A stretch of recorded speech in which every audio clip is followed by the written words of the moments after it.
Bayangin ya, semuanya membentuk lingkaran dan itu serentak.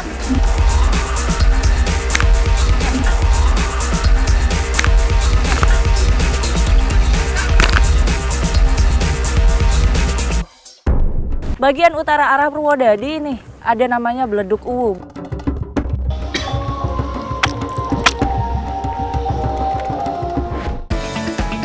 Gonat ini, kalau menurut saya ya, di mulut tuh rasanya ada manis-manisnya.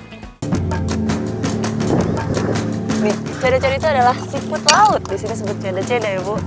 Nah, dia nanti akan tersembunyi di bawah pasir, di atas batu. Bedak dingin ini diambilnya ternyata tidak jauh dari dusun ini. Semuanya dihasilkan dari tumbuh-tumbuhan.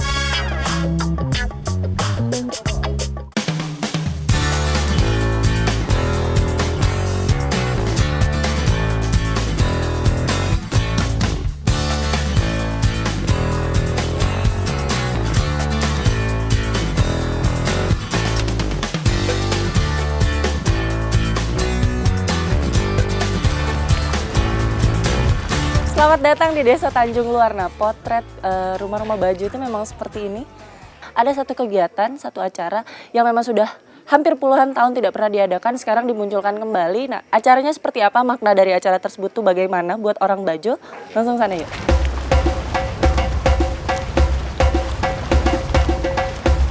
Ada kerbau yang didoakan.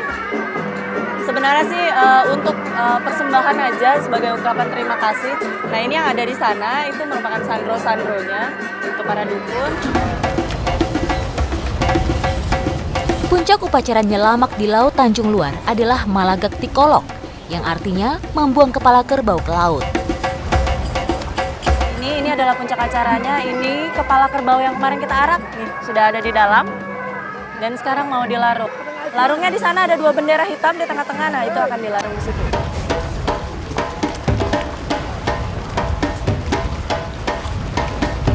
Pusat upacara larung dilakukan pada rakit yang telah dimodifikasi dan hanya boleh diisi oleh para sandro atau dukun, bone-bone beserta warga asli Tanjung Luar. Aturan adat mengharuskan rakit hanya boleh didayung menuju ke titik larung yang ditentukan. Kapal yang tadi membawa kepala kerbau itu untuk larungannya itu ada di depan. Nah, kita tidak boleh forbidden mendahului dia. Jadi yang lain itu berada di posisi belakang. Ini kalau misalnya lihat ke belakang, semuanya masyarakat Tanjung Luar, wah pada turun ke laut hari ini untuk mengantarkan larung hari ini. Lihat nih. Konsep nyelamak di laut saat ini sudah mengalami penyesuaian dengan kemajuan peradaban. Dahulu acara adat ini digelar untuk mengusir penyakit atau memagari desa. Sekarang melalui tradisi ini, masyarakat Tanjung Luar juga ingin dianggap hadir pada jalur wisata Lombok yang berkembang sangat pesat. Nah ini yang unik nih, jadi masyarakat Bajo itu memang terkenal nomaden, tidak menetap di darat. Nah mereka itu selalu di laut kan, nah jadi itu juga yang mempengaruhi kenapa sih larungnya itu dimulai dari tengah laut bukan dari pinggir.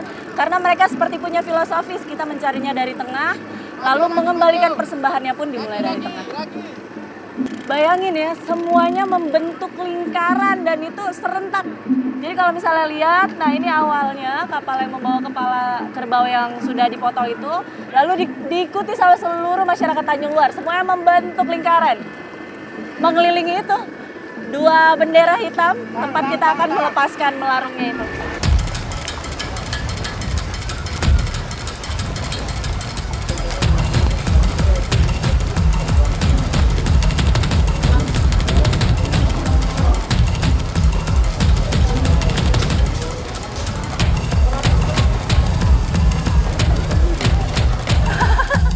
Semuanya ya, jadi memang sukacita itu apresiasinya munculnya bisa macam-macam.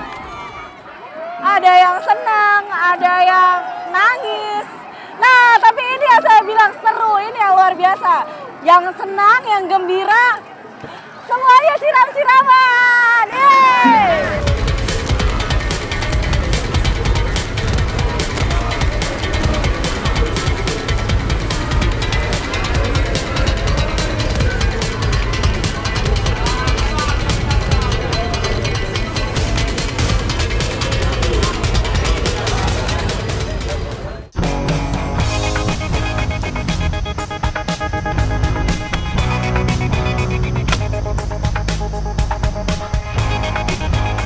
bagian utara arah Purwodadi nih ada namanya Beleduk Uwu. Beleduk Uwu ini kalau misalnya dilihat itu asap-asap itu memang ada yang beledek-beledek gitu. Maksudnya ada yang keluar itu rupanya gas dari dasar yang saya pijak ini.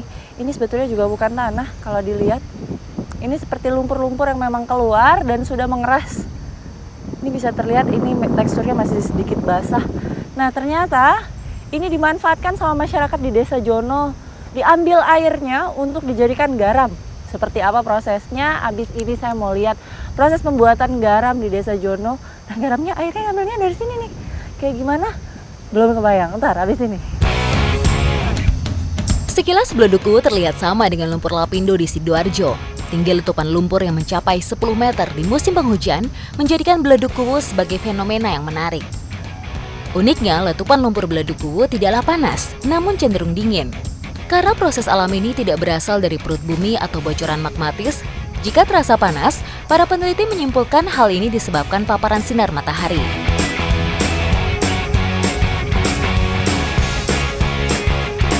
Nah ini yang saya bilang di Desa Jono ini memang ada sentra garam. Nah airnya itu lucunya, padahal di daerah Purwodadi ini nih jauh sekali dengan laut, tapi ini ditampung di sumur dekat di sini. Jadi dari sumur itu nanti mengalir ke kolam di bawah. Lalu kita ambil air.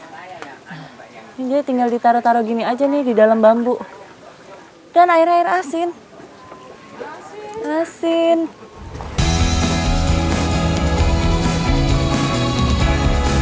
Garam yang dihasilkan setiap harinya akan dikumpulkan menjadi satu. Kemudian hasil penjualan akan dibagi rata per jumlah bedeng garam yang digabung. Biasanya garam akan dijual ke pasar atau langsung diburu oleh para penikmatnya ke lokasi bedeng garam. Kalau garam laut kebanyakan rasa asinnya menyisakan pahit kalau menurut bapak sama ibu. Tapi kalau di sini garam Jono ini malah meninggalkan rasa gurih ya. Jadi kalau masak nggak perlu pakai penyedap lagi ya Bu ya.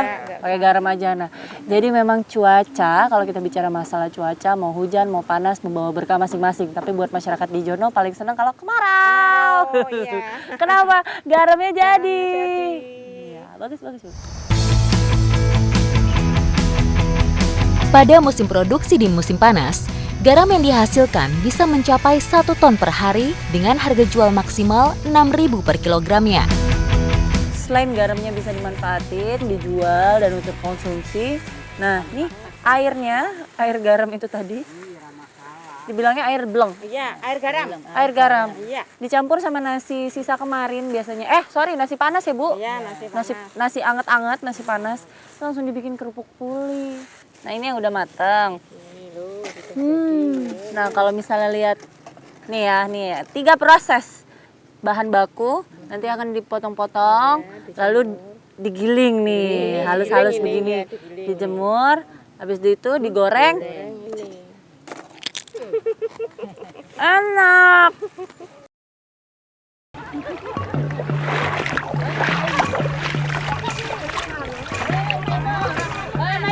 Petualangan pun berlanjut menuju Pulau Nusa Tenggara Timur.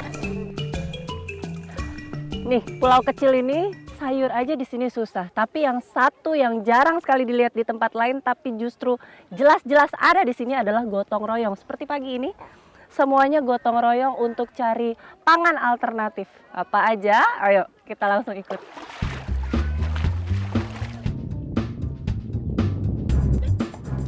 Bantunang adalah jenis teripang. Disebut juga teripang putih atau teripang pasir. Dengan nama latin Holoturia scabra, teripang ini banyak ditemukan di sela-sela karang yang hidup atau mati. Dan umumnya di perairan yang dasarnya mengandung pasir halus. Saya mendapatkan bantunang yang besar. Geli ya? Saya pernah liputan ini juga di daerah Lingga. Nah, cuman bedanya kalau ini dia seperti ada titik-titik duri. Kalau dilihat dari samping ada duri-duri halus. Kalau yang di Lingga itu dia bulir-bulir, garis-garis, gurat-gurat begitu. Tapi jenisnya sama-sama cacing pasir, memakan pasir. Nih kalau misalnya dibuka, dibuang isi perutnya, nanti isinya pasir semua.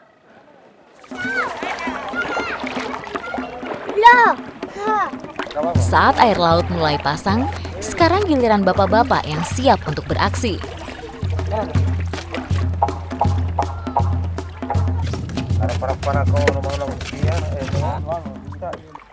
Sebenarnya sih ada cara khusus untuk memegang dia, tapi rada-rada ngeri juga ya. Kalau misalnya ngelihat kan bulu tajamnya tuh atas tuh yang duri-duri runcing. Nah ini yang sebenarnya bisa dipegang begini sih. Nah. Sih? Banyak. Bulu babi merupakan salah satu jenis komoditas perairan yang gonatnya dimanfaatkan sebagai sumber pangan potensial. Gonat ini, kalau menurut saya ya, di mulut tuh rasanya ada manis-manisnya. Enak dikonsumsi mentah. Nah, dia tuh high protein, jadi hati-hati. Kalau yang misalnya alergik, biasanya sini suka nanti jeding-jeding nih. Ujung lidahnya jadi tiba-tiba bengkak begitu. Dan jangan konsumsi banyak-banyak ya. Sekenyangnya aja.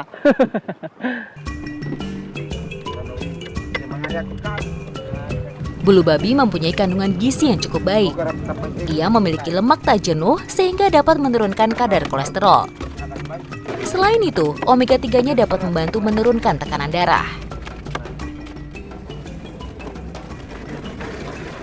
Nah, pokoknya nih kalau misalnya lihat untuk pakan cadangan, hasilnya luar biasa. Cuman nyari seru-seru, ketawa-ketawa, hitungan nggak ada sehari, wih, dapetnya 1 bodi kapal.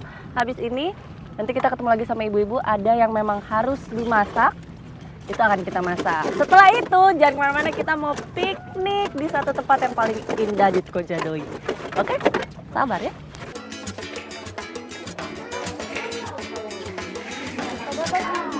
Setelah semua hasil berburu kita dikumpulkan, saatnya memasak menjadi hidangan yang istimewa. Saya pun tidak mau ketinggalan untuk membantu para mama.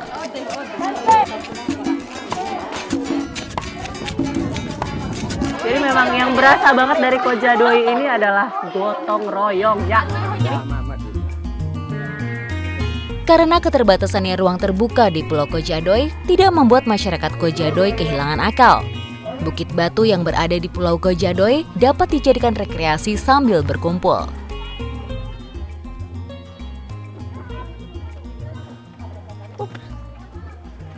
Iya, nggak rata. Oke, sini. Ini yang saya bilang tempat yang paling istimewa di Kojadoi. Ini rupanya merupakan tempat rekreasi masyarakat. Jadi memang kalau misalnya ada event-event tertentu seperti Lebaran, makan rame-ramenya pun di atas bukit sini. Luar biasa ya, luar biasa nanjaknya. Yang lebih luar biasa lagi, semuanya ikut nanjak. Bayangkan itu tadi ada emak-emak nggak pakai sepatu. Yuk kita makan. Rasa kebersamaan yang dimiliki warga Kojadoi membuat saya takjub akan pulau kecil ini. Makan dengan menu yang sederhana, ditemani pemandangan yang indah, sudah cukup untuk melepas kepenatan. Semuanya udah pindah ke perut masing-masing, udah tenang, udah tinggal enjoy pemandangan. Tapi buat saya yang paling enak ini nih Kak. Siput merahnya tuh yang tadi dimasak santan, enak banget. Walaupun nggak kebagian kasuaminya nih, karena kasuaminya tiba-tiba udah ludes. Makannya cuma si siput merah doang, tapi ini rasanya nampol.